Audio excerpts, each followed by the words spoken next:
My name is Makoma Kisaya. You can call me Mamba. I'm a civic education trained by Daily Africa. I can say the whole program was educative and more engaging with the community, especially women, feminizing the political spaces in our country, and also seeing that we involved women more in during this election period, and that is pre, during and post-election. At least now from my community level, I can say that women are now stood out and came out to defend these political spaces, and also maybe some of them went ahead and contested in the political arenas. So as I said, the whole process imekuwa fiti sana, also going back to the community, now encouraging and engaging these young women, engaging these chama women, these women from the church, women from different spaces that they belong in, and also the youth. I can say it has been productive during this election period, because from my own space, I can probably say most of the women turned out and went to vote and also elect their preferred leaders, and also to hold them accountable. That is post-election time. I can say during all this time, I can say with the help of Daily Africa and also Raya Trust and all these brands who came on board, I can say during all this process, I can say it was a smooth one, since from the community level, most people didn't want to go and vote. Most of these women were afraid to go out and to step out and go and participate during this election period, but we can say it has been peaceful all through. Before we had this initiative, this talk of peace, first and foremost, Kayole was bad. It was one of the red zones of war. Now, most of young and together with elderly people walikuwa hamna vote, because already they believed that IBC and the system ilikuwa ishachagua kiongozi. But after us being taught civic education coming down to the grassroots, that is sana we were targeting wamama wa chama and young and teenage mothers, plus na youth pia, without forgetting them in the society. Tukafunzwa, we had numerous activities, tulikuwa na civic education, we had one-on-one conversation with our candidates, to those who won and to those who also lost.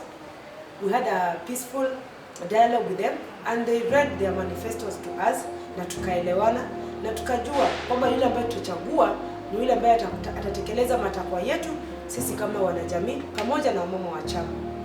They had a lot of issues to do with the 2022 elections, and there was a lot of tension before Badili walked in. There was a lot of tension at large. Most people feared and really hoped that they really knew that there would be some fights, some clashes and everything, but let's thank God, Kenyans, Madarians and people at large really expected their peace, and all went well. Madari, we had a lot of problems, a number of problems. There were a lot of political clashes, and people really expected a lot from each political party, political leader they are trying to support, they are supporting. But all in all went well. During the elections, people turned out, young women were there, the youths were there, the marginalized were there.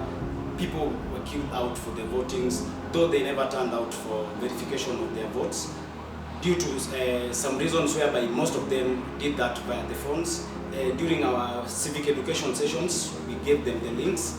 They followed the links, they verified their votes, and they turned out to the polling stations, casted their votes, and went back home safely and happily, waiting for the results. And the results came after the election. People really expected that there would be a clash afterwards, and indeed they really expected it much even after the results were announced.